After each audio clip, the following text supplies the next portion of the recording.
청소 용역 회사에서 아르바이트를 시작한 것은 취업 준비가 막막하던 시기였다. 시급은 그다지 높지 않았지만 당일 계산도 종종 해줬고 무엇보다 머리를 쓰기보다는 몸을 쓰는 일이어서 심적으로는 덜 피곤할 것 같았다. 처음엔 사무실, 학원, 오피스텔, 입주 청소 같은 것들을 돌아다니며 하루를 보냈다. 대부분은 예상 가능한 풍경이었다. 조금 지저분한 책상, 먼지 낀 창틀, 사용한 지 오래된 욕실 타일들. 그런데 그날 그 오피스텔 현장은 내가 지금까지 겪은 것과는 완전히 달랐다.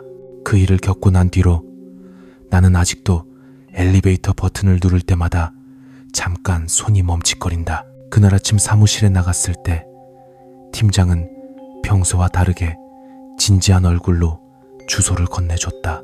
오피스텔 단기 청소라며 혼자 보내기에는 상태가 좀 심해서 팀 인원 둘을 같이 붙인다고 했다. 그러면서 이상하게도 오늘은 절대 주인에게 불필요한 말을 하지 말라고 못 박았다.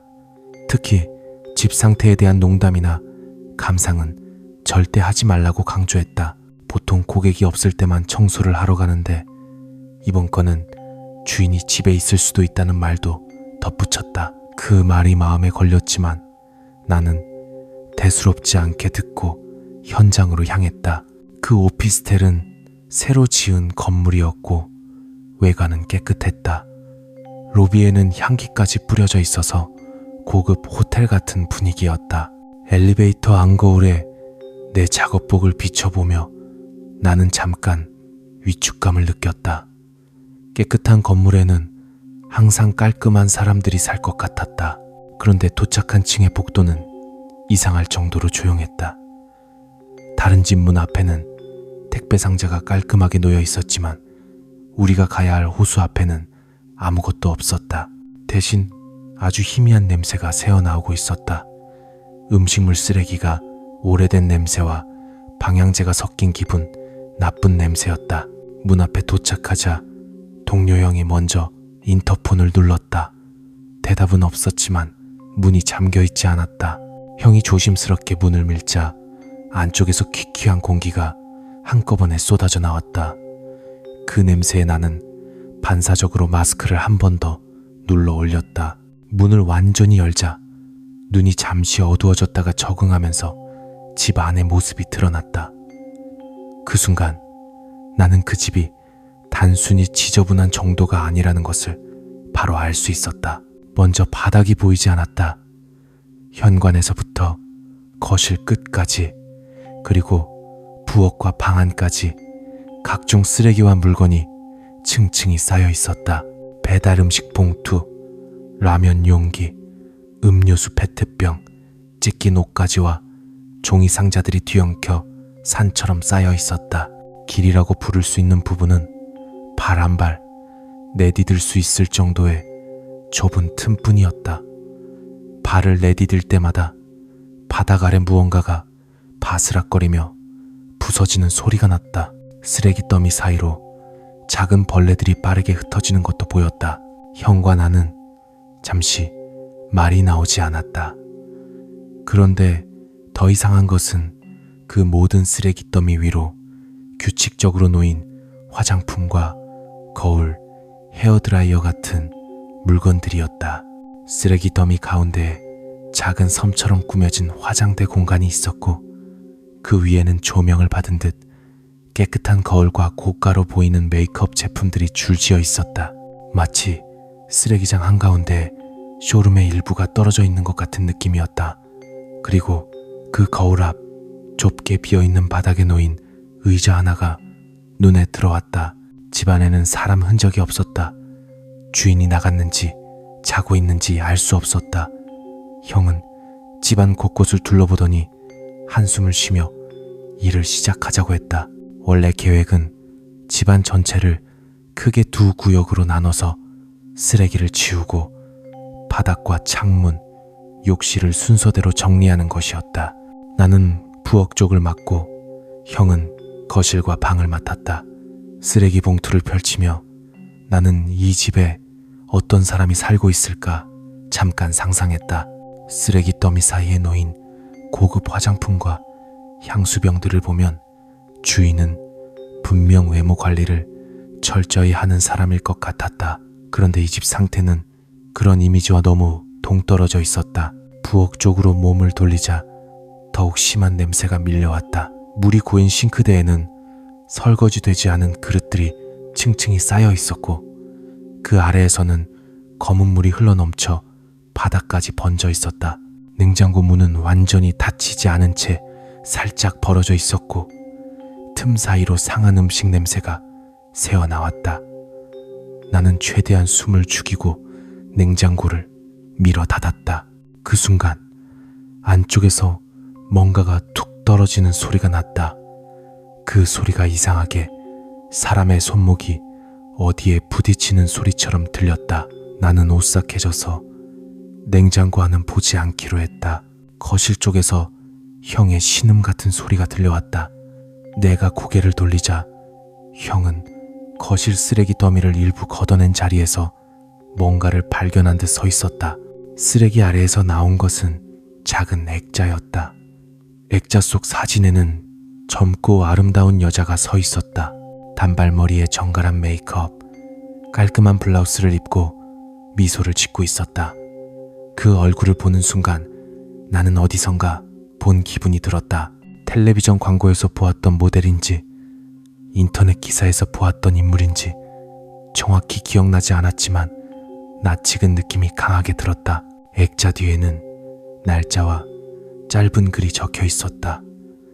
몇 년 전의 날짜였고 축하 메시지 같은 내용이었다. 이 집 주인이 바로 사진 속 여자인가 혹은 그와 가까운 사람인가 하는 생각이 스쳤다. 그런데 이상한 점은 집 어디에도 최근 사람의 기척이 느껴지지 않는다는 것이었다.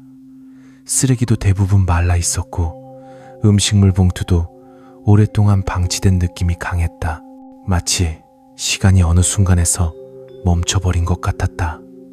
형은 액자를 다시 쓰레기 더미 위에 올려놓고 아무 말 없이 봉투를 더 펼쳤다.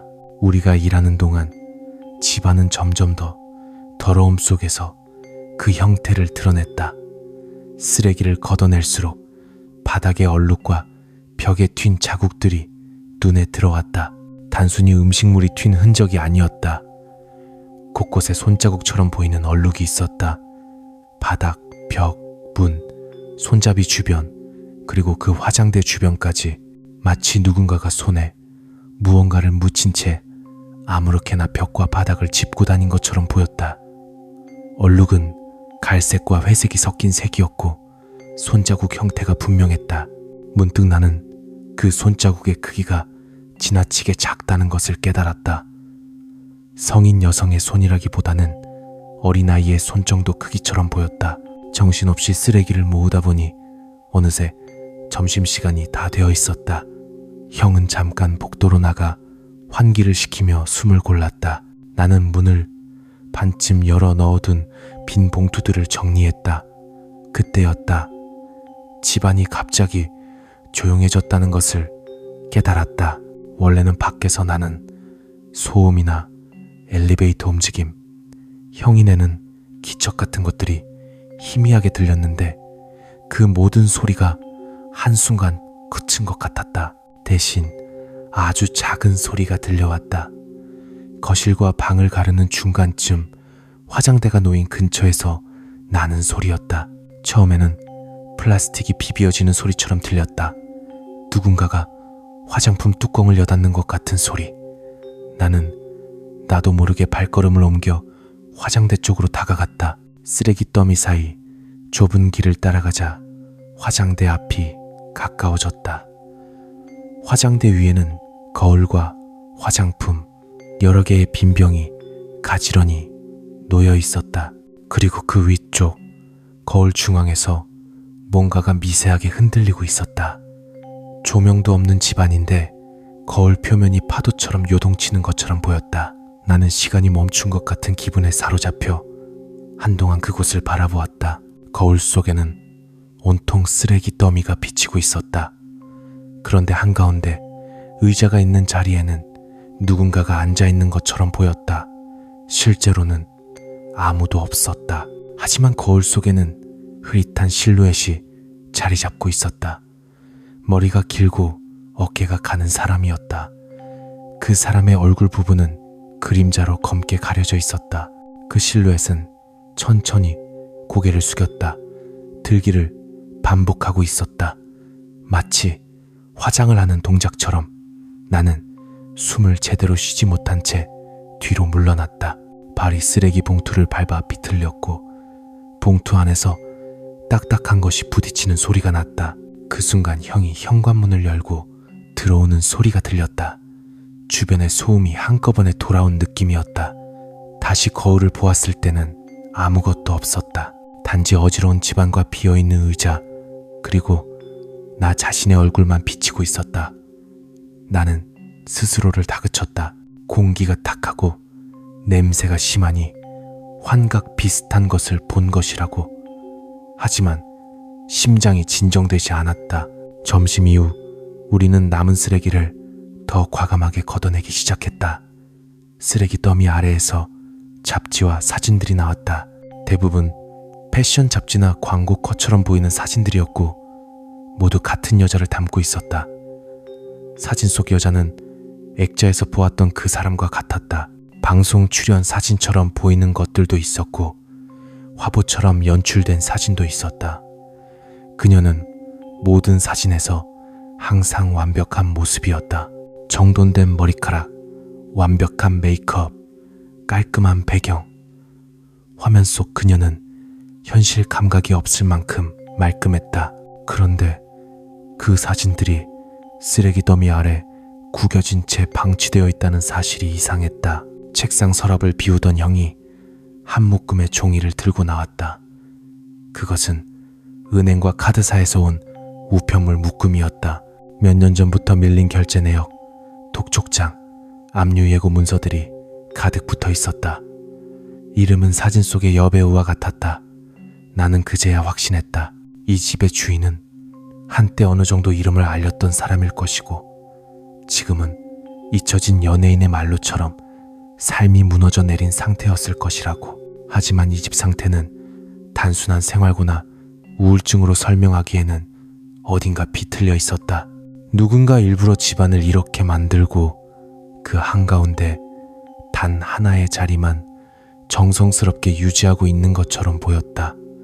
그 자리는 바로 화장대였다. 실제로 가장 깨끗한 곳은 화장대 주변이었다. 쓰레기 더미로 둘러싸인 가운데 화장대 앞 바닥만 먼지가 덜했다. 마치 매일 누군가가 거기에 앉아 시간을 보낸 흔적 같았다. 화장대 서랍 안은 더 충격적이었다. 각종 파운데이션, 립스틱, 브러쉬, 렌즈통이 일정한 간격으로 나열되어 있었다. 다른 곳은 아무렇게나 버려져 있는데 이 서랍 안 물건들만은 강박적으로 정돈되어 있었다. 나는 그 서랍을 다 들여다가 안쪽에서 또 뭔가가 반짝이는 것을 발견했다. 서랍 깊숙한 곳에는 스마트폰 하나가 들어있었다. 전원은 꺼져 있었지만 보조 배터리가 연결되어 있었다. 이미 충전 케이블은 콘센트에서 뽑힌 상태였고 오래 방치되어 생긴 먼지가 케이블과 휴대폰 사이에 얇게 끼어 있었다. 나는 휴대폰을 집어들어 형을 불렀다. 형은 잠깐 고민하다가 어차피 폐기될 것 같으니 전원을 켜보자고 했다. 잠시 후 화면이 켜졌다. 이전 주인의 얼굴 사진이 배경 화면으로 떠올랐다. 사진 속 그녀는 밝게 웃고 있었다. 그런데 배터리 잔량 표시가 이상했다. 몇 년은 방치되었을 법한 집 안에서 이 휴대폰은 여전히 충분한 잔량을 표시하고 있었다. 화면을 넘기자 카메라 앱이 자동으로 실행되었다. 전원이 켜지면서 마지막으로 사용되었던 앱이 뜬 것이다. 앨범에는 대부분 셀카 사진이 가득했다. 그러나 나는 지도 아이콘이 눈에 띄는 것을 보고 위치 기반으로 찍힌 최근 사진을 먼저 열었다. 그 사진을 보는 순간 손이 굳었다. 사진 속에는 이 집 거실이 찍혀 있었다. 우리가 지금 서 있는 바로 이 자리와 같은 구도였다. 쓰레기 더미 사이로 화장대가 보였고 거울 앞 의자에는 누군가가 앉아 있었다. 머리가 길고 마른 체형의 여자가 얼굴은 고개를 숙여 보이지 않았지만 손에 쥔 브러쉬가 공허하게 허공을 긁고 있었다. 날짜는 불과 이틀 전이었다. 그날 이 집에 누군가 있었다는 의미였다. 쓰레기의 상태와 먼지의 두께를 보면 최소 몇 달은 사람이 드나들지 않은 것처럼 보였는데 사진은 그것과 모순되었다. 형은 표정이 굳어 휴대폰을 내 손에서 빼앗아갔다. 그는 더 이상 화면을 넘기지 않고 곧바로 전원을 꺼버렸다. 그리고 말없이 휴대폰을 다시 서랍 깊숙한 곳으로 밀어넣었다. 마치 그 사실을 인정하고 싶지 않은 것처럼 보였다. 정리 작업은 예상보다 훨씬 오래 걸렸다. 해가 완전히 지고 난 뒤에야 우리는 대충 큰 쓰레기를 치운 상태였다. 집 안의 형태가 보이기 시작했고 이제는 바닥이 어느 정도 드러났다. 형은 오늘은 여기까지만 하고 나머지는 다음날 아침에 와서 마무리하자고 했다. 그 말을 듣는 순간 나는 안도감과 동시에 이상한 불안감을 느꼈다. 이 집에 내일도 다시 와야 한다는 사실이 너무 싫었다. 현관을 나가며 나는 한 번 더 집안을 돌아보았다. 복도 조명 아래 집안은 어둡게 눌려 있었고 화장대 거울만이 약하게 빛을 반사하고 있었다. 그 안에서 누군가가 앉아나가는 우리를 올려다보고 있는 것 같다는 생각을 지울 수 없었다. 집을 떠나 회사로 돌아가는 길에 형은 거의 아무 말도 하지 않았다. 오히려 내가 말을 걸자 가볍게 다른 주제로 화제를 돌렸다. 마치 그 집에 대해 더 이상 떠올리기조차 싫다는 표정이었다. 집에 돌아와 샤워를 하고 누웠는데도 냄새가 코에서 떠나지 않았다. 베개에 얼굴을 묻으면 쓰레기 더미 속에 파묻힌 느낌이 들 정도였다. 새벽녘까지 선잠만 자던 중 나는 갑자기 눈을 떴다. 꿈에서 누군가가 내 방의 화장대를 두드리고 있었다. 그런데 내 방에는 화장대가 없다. 눈을 뜬 내 시야에는 거울과 서랍 대신 어두운 벽만이 보였다. 다음날 우리는 다시 그 집을 찾아갔다. 복도는 여전히 조용했다. 인터폰을 눌러봤지만 역시 아무 대답도 없었다. 형이 문 손잡이를 돌리자 잠금 장치는 걸려있지 않았다. 문이 열리는 순간 나는 어제와는 다른 냄새를 느꼈다. 여전히 퀴퀴한 냄새는 남아있었지만 동시에 어제보다 알 수 없을 정도로 덜 진한 느낌이었다. 집 안으로 들어가자 바닥은 우리가 정리해둔 그대로였다. 그런데 한 가지가 달라져 있었다. 화장대 의자의 위치였다. 어제 퇴근하기 전 우리가 벽 쪽으로 밀어두었던 의자는 다시 거울 정면으로 돌아와 있었다. 마치 누군가 앉고 일어난 자리처럼 약간 비스듬히 돌아가 있었다. 형은 의자를 한번 쳐다보더니 아무 말 없이 다시 밀어넣었다. 그리고 나머지 청소를 최대한 빨리 끝내자고 말했다. 바닥을 닦고 창문을 열어 환기시키며 우리는 거의 말을 하지 않았다. 나는 마지막으로 욕실을 정리하기 위해 문을 열었다. 욕실 안은 생각보다 깨끗했다. 다른 곳에 비해 곰팡이도 적었고 물때도 덜했다. 대신 거울이 문제였다. 욕실 거울에는 손바닥 자국 같은 수많은 얼룩이 겹쳐 있었다. 그 얼룩들의 방향은 모두 안에서 밖으로였다. 마치 거울 안쪽에서 바깥을 향해 손을 뻗은 자국처럼. 나는 걸레를 적셔 한 번 닦았다. 얼룩은 쉽게 지워지지 않았다. 몇 번을 문지른 끝에 조금씩 흐려지긴 했지만 완전히 사라지진 않았다. 오히려 문지르면 문지를수록 얼룩들의 윤곽이 더 분명해지는 것 같았다.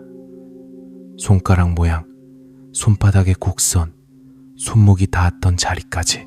그리고 그 크기는 어제 봤던 벽과 바닥의 손자국과 마찬가지로 어른손이 아닌 조금 작은 크기였다. 청소를 마무리하고 나갈 때 우리는 마지막으로 집안을 한번 훑어보았다. 이제 외관상으로는 흔한 오피스텔처럼 보였다. 쓰레기 더미는 사라졌고 바닥도 닦여 광택이 났다. 냄새도 많이 옅어졌다. 하지만 나는 알고 있었다. 겉을 아무리 다듬어도 이 집의 공기에는 어제부터 느끼던 그 기운이 여전히 남아 있었다. 현관문을 닫는 순간 눈에 보이지 않는 손이 안쪽에서 문을 붙잡고 있는 느낌이 잠시 스쳤다. 며칠 뒤 회사에서 팀장에게 들은 말은 내 불안을 확실하게 만들었다. 그 집의 주인이 연락을 했다는 것이었다. 생각보다 깨끗하게 정리되어서 고맙다는 말과 함께 집 안에서 다른 이상한 것을 본 것은 없었느냐고 묻더란다. 팀장은 대충 그런 것은 없었다고 답했다고 했다. 그리고 마지막으로 그 주인이 굳이 덧붙인 한마디를 전해주었다. 집 상태는 본인의 탓이 아니라는 말이었다. 집에 들어갔다 나오면 항상 쓰레기가 늘어나 있고 화장대 앞에서 누군가 자신을 바라보는 느낌이 반복되었다고 했다고. 나는 그 말을 듣고 온몸에 소름이 돋았다. 그 여자는 거울 앞에서 자신의 얼굴만 바라보고 있었던 것이 아닐지도 모른다. 카메라와 광고 속에서 항상 완벽한 모습으로 보이던 그녀가 집안에서는 쓰레기와 손자국 속에 묻힌 채 누군가에게 계속해서 얼굴을 내어주고 있었던 것 같다. 그리고 그 누군가는 거울과 화면을 통해 끝없이 그녀의 모습을 빨아들이고 있었을지도 모른다. 남겨진 손자국의 크기로 보아 그것은 어른이 아닌 다른 무언가일 가능성이 있었다. 지금도 밤늦게 집으로 돌아와 거울을 볼 때면 나는 잠시 시선을 피한다. 화장실 거울이든 엘리베이터 안 거울이든 혹은 꺼진 모니터 화면이든 간에, 왜냐하면 어떤 순간에는 내 뒤에 다른 누군가가 앉아있는 것 같은 기분이 들기 때문이다. 쓰레기 더미 속 화장대 앞에 앉아있던 그 실루엣이 다른 오피스텔 어느 집에서든 반복되고 있을 것만 같다. 그리고 언젠가 청소를 하러 갔던 그 집처럼 나도 모르는 사이에 내 방이 천천히 더러워지고 있을지도 모른다는 생각을 하면 가끔은 전등을 켠 채로 잠들게 된다.